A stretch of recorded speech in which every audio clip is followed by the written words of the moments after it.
Il existe sur cette planète des endroits où la pression de l'eau est si extrême qu'elle écraserait un sous-marin militaire comme une canette vide. Des endroits où l'obscurité est absolue, où la température frôle le point de congélation, et où pendant des siècles on a cru qu'il était impossible que la vie y existe sous quelque forme que ce soit. Les fosses océaniques sont les régions les plus profondes et les moins explorées de la Terre, et pendant des décennies, elles restèrent hors de portée de toute technologie humaine. Tout changea lorsque les ingénieurs commencèrent à construire des véhicules capables de supporter des pressions de plus de 1000 atmosphères, et ce que ces robots trouvèrent en descendant dans les profondeurs les plus extrêmes de la planète ne fit pas seulement surprendre les scientifiques, cela redéfinit complètement notre compréhension des limites de la vie et de la géologie terrestre. Laisse ton like, abonne-toi et partage. Commençons. La fosse des Mariannes, dans le Pacifique occidental, est le point le plus profond de tous les océans.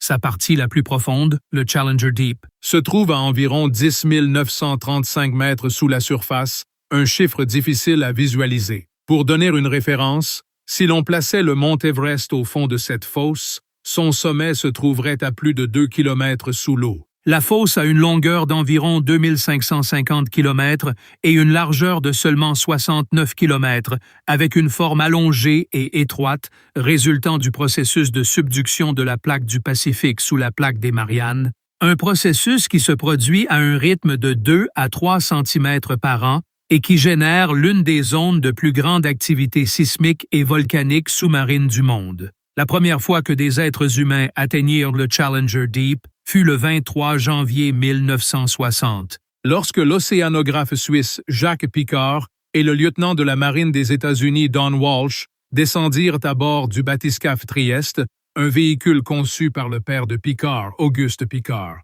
La descente dura presque 5 heures et la remontée 3 heures 20 minutes. Ce que Piccard et Walsh virent au fond fut, selon leurs propres mots d'après les registres de l'expédition, une plaine de sédiments doux, avec ce qui semblait être des poissons plats, peut-être des plis, se déplaçant sur le fond. Cette découverte, qui fut ensuite remise en question par certains scientifiques qui doutaient que les poissons osseux puissent survivre à ces pressions, fut le premier indice que la vie dans les fosses océaniques était non seulement possible mais réelle. Pendant des décennies après la descente du Trieste, les fosses restèrent pratiquement inexplorées. Le coût et la difficulté technologique de construire des véhicules capables de supporter ces pressions étaient énormes. La situation changea radicalement en 2012, lorsque le réalisateur James Cameron descendit au Challenger Deep à bord du Deep Sea Challenger, un submersible vertical à conception innovante qui mit 2h30 à atteindre le fond. Cameron passa 3 heures au point le plus profond de l'océan, recueillant des échantillons de sédiments et filmant en haute définition. Les échantillons de sédiments qu'il rapporta à la surface contenaient des organismes vivants, notamment des foraminifères, des organismes unicellulaires à coquilles et des restes organiques d'origine superficielle arrivés au fond par sédimentation, ce qui confirma que le Challenger Deep n'était pas un désert biologique, mais un écosystème actif. Mais la plus grande avancée dans l'exploration des fosses océaniques vint avec l'expédition Five Deeps, achevée entre 2018 et 2019, au cours de laquelle l'explorateur et financier Victor Vescovo descendit aux 5 points les plus profonds des 5 océans à bord du submersible DSV Limiting Factor, construit par l'entreprise Triton Submarines.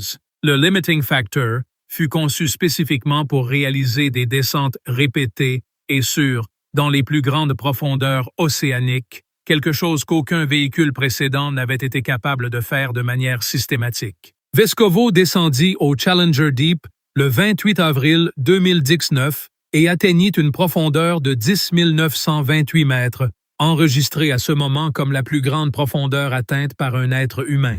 Ce que Vescovo et l'équipe scientifique qui l'accompagnait sur le navire de soutien trouvèrent lors de ces descentes fut, dans plusieurs cas, complètement inattendu. Dans le Challenger Deep, les caméras du Limiting Factor capturèrent des organismes que les biologistes de l'équipe ne purent pas identifier immédiatement. Parmi eux se trouvaient des crustacés amphipodes, ressemblant à des crevettes, mais adaptés à vivre sous des pressions extrêmes, d'une espèce qui s'avéra nouvelle pour la science. On observa également des concombres de mer atteignant 30 cm de longueur, se déplaçant lentement sur le sédiment, et des poissons de la famille des Liparidae, les soi-disant poissons limaces, que les chercheurs identifièrent comme l'espèce de poisson osseux vivant à la plus grande profondeur jamais documentée. Les poissons limaces des fosses océaniques sont l'une des découvertes les plus fascinantes de la biologie marine profonde. En 2023, une équipe de chercheurs de l'Université de Western Australia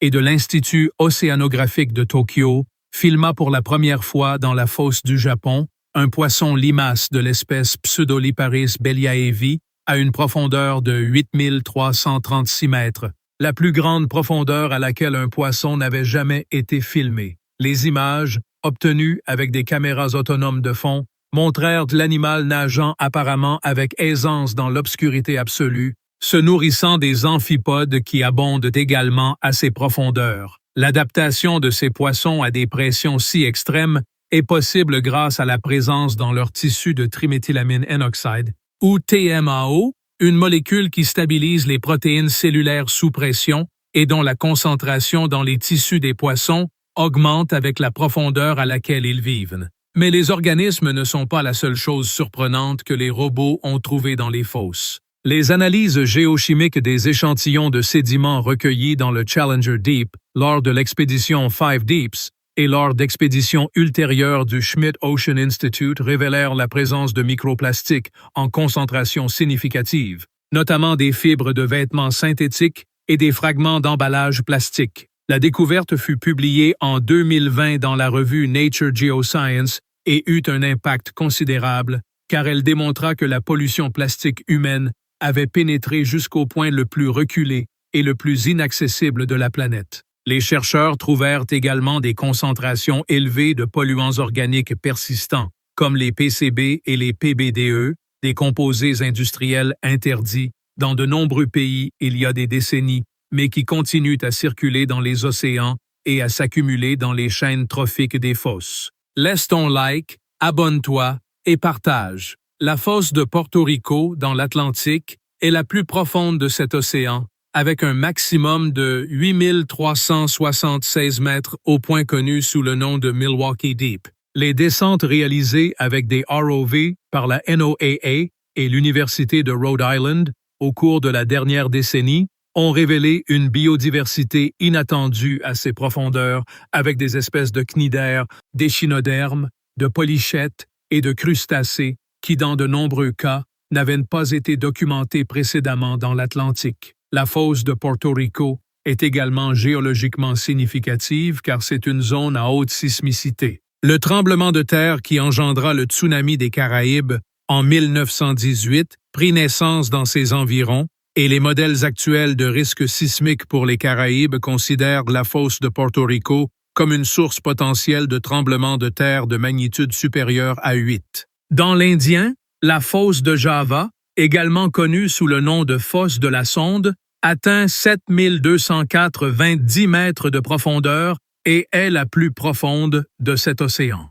Les scans réalisés avec un sonore haute résolution par le navire de recherche allemand SON et par des embarcations du CSIRO australien au cours de la dernière décennie ont révélé que le fond de la fosse n'est pas une plaine uniforme, mais un paysage de collines, canaux et dépôts sédimentaires d'une grande complexité. En 2022, une expédition du Schmidt Ocean Institute réalisa la première cartographie haute résolution d'un tronçon de 1500 km de la fosse en utilisant le ROV Subastien et documenta des champs de concrétion minérale similaires à ceux de la zone Clarion-Clipperton, mais avec une composition différente, plus riche en barium et en strontium. L'un des aspects les plus surprenants des descentes dans les fosses océaniques est ce qu'elles révèlent sur la géologie active du fond. Dans la fosse des Mariannes, les capteurs sismiques installés par l'équipe de l'expédition Five Deeps enregistrèrent des micro-tremblements continus, des secousses de magnitude inférieure à 2 se produisant des dizaines de fois par jour en raison du processus de subduction. Les modèles générés à partir de ces données confirmèrent que la plaque du Pacifique ne s'enfonce pas de manière lisse et continue, mais en une série de sauts discrets, chacun libérant une petite quantité d'énergie sismique. Ce processus de subduction par saut discret est le même qui, lorsqu'il se produit sur des segments plus grands et avec une plus grande accumulation d'énergie, produit les tremblements de terre de type mégathrust, les plus puissants qui existent, comme celui de Tohoku au Japon en 2011, de magnitude 9,1, qui généra le dévastateur tsunami à l'origine de l'accident nucléaire de Fukushima. Les fluides qui émergent du fond des fosses océaniques durant le processus de subduction sont un autre objet d'étude intensive. Lorsque la plaque océanique s'enfonce sous la plaque continentale, l'eau qui imprègne les sédiments et la croûte océanique est exprimée vers le haut par la pression, créant des infiltrations de fluides froids, connues sous le nom de cold seeps, qui émergent à travers des fractures au fond des fosses. Autour de ces points d'infiltration se développent des écosystèmes qui, comme ceux des sources hydrothermales, ne dépendent pas de la lumière solaire. Les ROV ont trouvé dans les cold seeps de la fosse des Mariannes et de la fosse du Japon des communautés de moules, de palourdes et de tubes de verre nourris par des bactéries chimiosynthétiques qui métabolisent le méthane et le sulfure d'hydrogène émergeant avec les fluides. L'exploration des fosses océaniques a également produit des découvertes aux implications pour la recherche de vie extraterrestre. L'existence d'écosystèmes complexes dans des conditions de pression extrême, d'obscurité totale, de température proche du point de congélation et sans accès à l'énergie solaire a radicalement élargi le concept d'habitabilité. Si la vie peut prospérer au fond du Challenger Deep, elle pourrait tout aussi bien prospérer dans les océans subsuperficiels de lunes comme Europe, de Jupiter ou Encelade, de Saturne, où l'on sait qu'il existe des océans d'eau liquide sous une couche de glace. Les astrobiologistes du NASA Astrobiology Institute citent explicitement les écosystèmes de fosses océaniques et de sources hydrothermales comme les analogues terrestres les plus pertinents pour les éventuels environnements habitables du système solaire extérieur. Aujourd'hui, l'exploration des fosses océaniques se poursuit à un rythme croissant. Le Limiting Factor de Triton Submarines a réalisé plus de 200 descentes en grande profondeur depuis 2018. Le ROV Nereid Under Ice du Woods Hole, Oceanographic Institution, a exploré tant des fosses océaniques que le fond sous la glace arctique. Le véhicule autonome Orpheus, développé conjointement par Woods Hole et la NASA pour préparer de futures missions vers des océans extraterrestres, acheva sa première plongée profonde dans la fosse de Porto Rico en 2021. Chaque descente apporte de nouvelles données, des organismes inconnus, des processus géologiques non décrits. Le fond des fosses océaniques n'est pas le désert inhospitalier que l'on imaginait. C'est l'un des écosystèmes les plus actifs, les plus divers et les plus étranges de la planète, et nous avons à peine commencé à le connaître. Laisse ton like, abonne-toi et partage. À la prochaine.